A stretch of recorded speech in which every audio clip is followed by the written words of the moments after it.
Devenir libre financièrement, ce n'est pas un coup de baguette magique qu'on agite juste une fois. C'est une série de petits choix à faire chaque jour. Et c'est souvent là que ça se complique. Ta vision est claire. Tu sais ce que tu veux. Mais entre la dépense imprévue de 50 $ au café, le paiement de carte de crédit juste pour ce mois et les petites habitudes qui semblent anodines, tu t'éloignes doucement de tes objectifs sans même t'en rendre compte. Alors, aujourd'hui, je veux que tu te poses une question. Comment est-ce que tu dépenses vraiment ton argent? Est-ce que chaque dollar dépensé te rapproche de ta liberté financière ou te freine? Voici quelques pistes concrètes que j'ai vues transformer la vie de plusieurs femmes ici au Canada. Premièrement, attends 24 heures avant tout achat impulsif. Que ce soit ce joli manteau à 120 $ ou ces belles chaussures à 150 $, prends le temps de réfléchir. Souvent, l'envie disparaît. Deuxièmement, réduis les soins esthétiques coûteux ou ce soin de visage à 300 $ que tu te donnes régulièrement. Peut-être qu'espacer un peu ces rendez-vous te permettra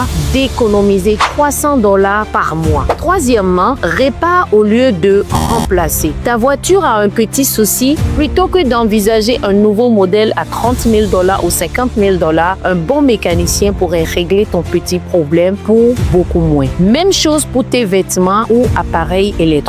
Profite des rabais pour faire l'épicerie. Utilise les applications comme Flip ou Checkout pour repérer les promos et planifier tes achats. En planifiant bien, tu peux facilement économiser de 100 à 700 $ par mois sans sacrifier ta qualité de vie. Magasine tes assurances chaque année, que ce soit ton assurance auto, habitation, ton forfait téléphonique ou quelques autres abonnements que tu as. Parfois, une différence de 20 $ par mois peut sembler peu, mais ça fait 240 $ par année multiplié par le nombre de services sur lesquels tu peux épargner. Numéro 6, mets tes talents à profit. Tu es doué en couture, en coiffure, en rédaction de thèse ou en organisation d'événements. Propose tes services en freelance ou échange avec d'autres personnes pour te créer de la valeur. Chaque petit revenu supplémentaire compte. Septièmement, coupe dans les dépenses inutiles. Peut-être que tu prends un café Starbucks à 5 $ chaque matin, soit environ 150 $ par mois, ou que tu fais un shopping compulsif et que tu t'en vas acheter de nouvelles paires de chaussures à 100 ou 200 $. Ces petites fuites accumulées peuvent constituer ta mise de fonds pour ta prochaine acquisition immobilière cette année. Mais attention, ce n'est pas une question de se priver, c'est une question de reprendre le contrôle sur sa vie. Ne subis plus ton argent, mais choisis comment l'utiliser pour ce qui compte réellement. Imagine pouvoir dire oui